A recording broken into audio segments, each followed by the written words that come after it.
Oi amigos, beleza? Continuando então nossa série de vídeos sobre eletrostática, na última aula a gente viu um pouquinho, de um jeito bem simples, como se formam os raios. E agora a gente vai ver como se proteger desses raios. Então lembra lá? Imagina que uma nuvem foi eletrizada, por exemplo, negativamente, né? Por atrito, ela se eletrizou. E aí vai romper a rigidez elétrica do ar. O ar vai deixar de ser isolante e vai deixar as cargas elétricas passarem por ali. Então elas vão descer aqui, isso aí a gente já viu na última aula, ó, e vão chegar em algum lugar. As cargas elétricas, é importante você lembrar que elas sempre vão procurar, quando elas estiverem se movendo, o caminho mais confortável, o caminho mais fácil delas percorrerem. Então aqui, por isso que ela não vai em linha reta, porque nem sempre a linha reta é o caminho mais fácil. Pode ser o mais curto, mas não o mais fácil. Então elas vão vir e a gente coloca uma coisa que a gente chama de quê? Para-raios. E o para-raio, não sei se você já reparou, ele é cheio de pontas. É uma coisa que a gente chama de poder das pontas. E esse poder das pontas é o poder que elas têm de acumular cargas elétricas. Então as cargas elétricas em excesso, elas vão ficar aqui nas pontas. Então é o poder das pontas. Além disso, para essas cargas elétricas que estão sendo descarregadas da nuvem para a Terra, que nesse caso, elas não passarem, queimarem todos os equipamentos e também para elas não causarem dano para nenhuma pessoa, a gente coloca esse para-raios e a gente conecta um fio condutor até a Terra. Então a gente cria um caminho fácil para as cargas elétricas irem até a Terra. E aí elas vão ir por esse fio, que ele é condutor, é o caminho mais fácil, elas chegam até a Terra.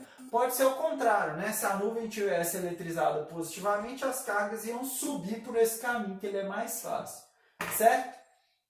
Além disso, a gente pode estar protegido dentro de um carro. Eu vou fazer aqui o mesmo caso, tá? Que o raio está caindo da Terra, mas não é o único caso, a gente já viu na última aula.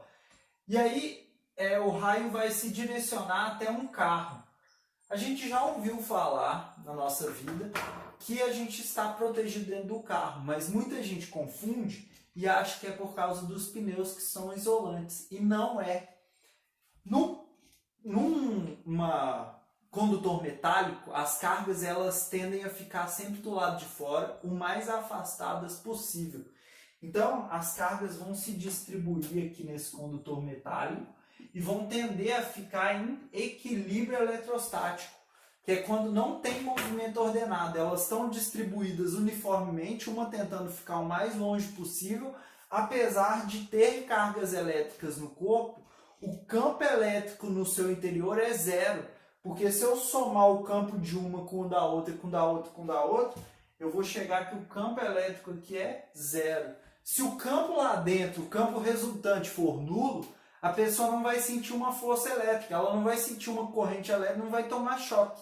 Então ela vai estar protegida por causa da capa metálica. Tudo bem?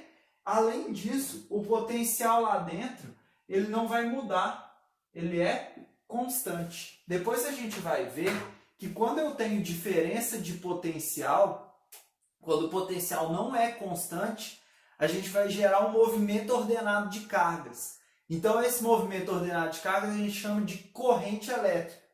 Então se o potencial não fosse constante, ia ter diferença de potencial que geraria esse movimento ordenado. E a gente ia tomar choque. Como o potencial é constante, aí a gente não tem diferença de potencial, não tem movimento ordenado, não tomamos choque. Tá certo? A gente chama isso de blindagem eletrostática, é a famosa gaiola de Faraday. Então, o Faraday ele entrou numa gaiola de metal, colocou uma máquina de produzir raios, e aí esses raios chegavam até a máquina, uma bobina de Tesla, e aí jogavam as cargas elétricas que se distribuíam na parte de fora, e quem estava do lado de dentro, que no caso era o Faraday, não sofria dano nenhum.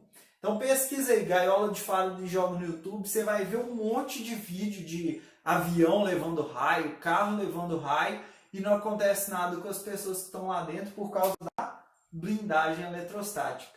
beleza? Na próxima aula eu vou fazer uma revisãozinha histórica de como que a gente chegou realmente nesse conceito, vou trabalhar um pouco mais.